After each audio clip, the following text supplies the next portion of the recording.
Have you ever stopped to think how much of what you're throwing in the trash could be going into your compost, could be going to feed your soil?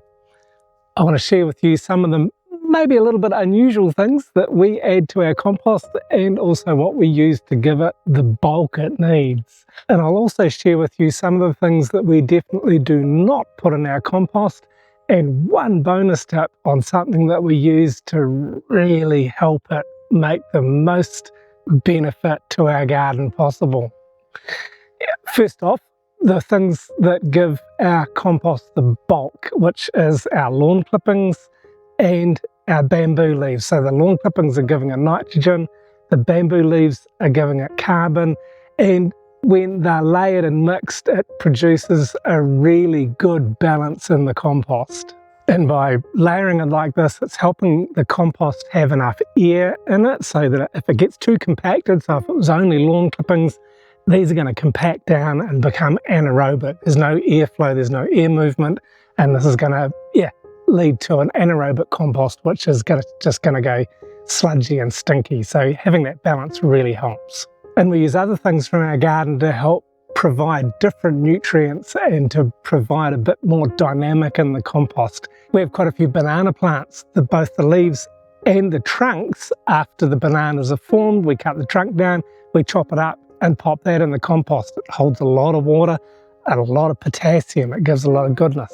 When the leaves are dry, these add a carbon source and just that dryness to help build the dynamic of the compost and keep the balance between the wet and the dry, the nitrogen and the carbon mix. We're also adding things like the leaves from our chaya and our Mexican sunflowers. Both of these are really rich in nutrients, and comfrey, which is a real fabulous plant to add to the compost.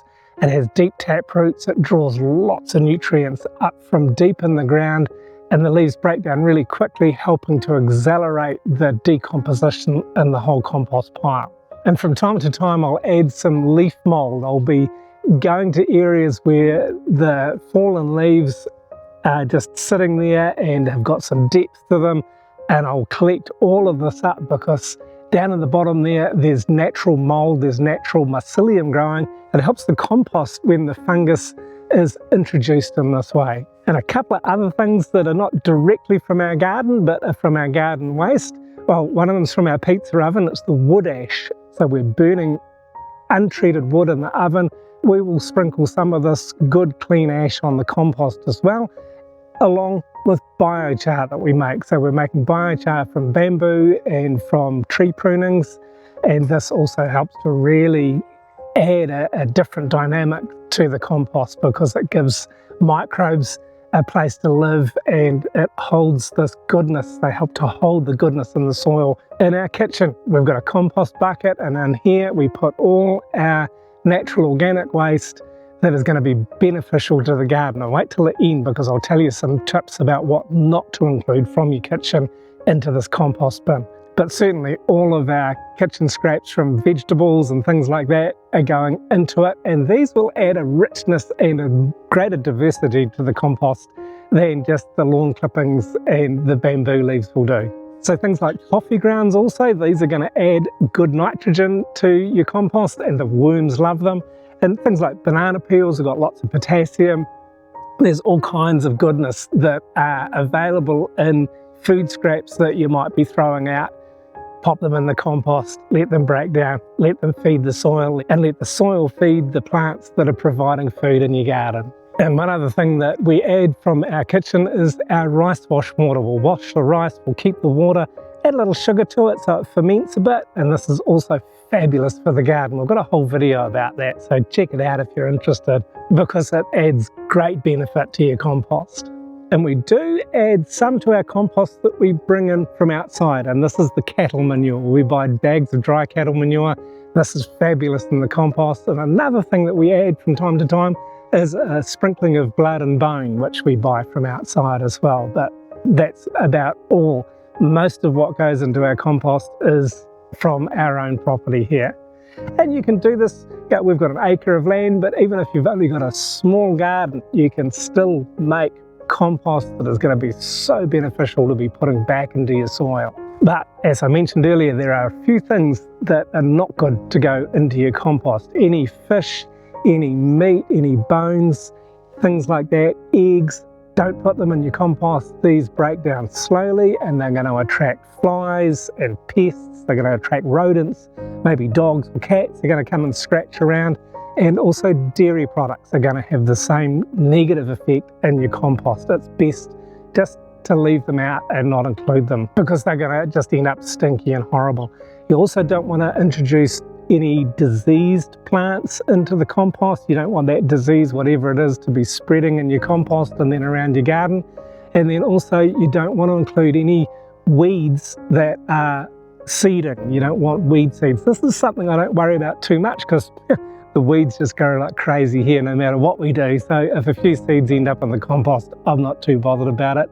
And you also don't want to put any cooking oil or fat or really sort of greasy food, and I would also include any processed, particularly ultra processed food.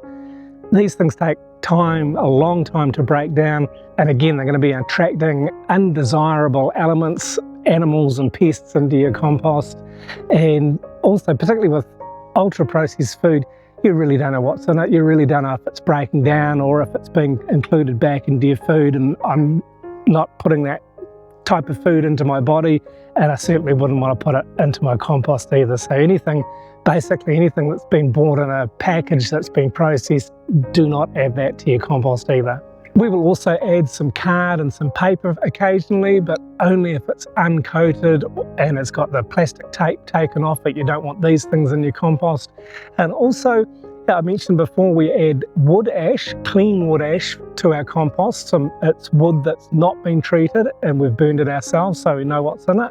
But you don't want to be adding ash from coal, or you don't want to be adding regular charcoal. We do add biochar to our compost, as I said, but this is different than regular charcoal, so just leave those things out. They're best not included in your compost. And something else that we frequently add that is a real bonus to your compost is our photosynthetic bacteria.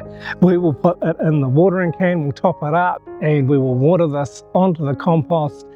What this is doing is not really adding nutrient to it, but it's stimulating the decomposition. So it's really going to help the compost pile break down more quickly, and it's also making the nutrients, once you apply the compost to the garden, it's making those nutrients more readily available for the plant roots to be able to take them up and benefit greatly from those nutrients that are in the compost. So photosynthetic bacteria is a huge bonus to your compost.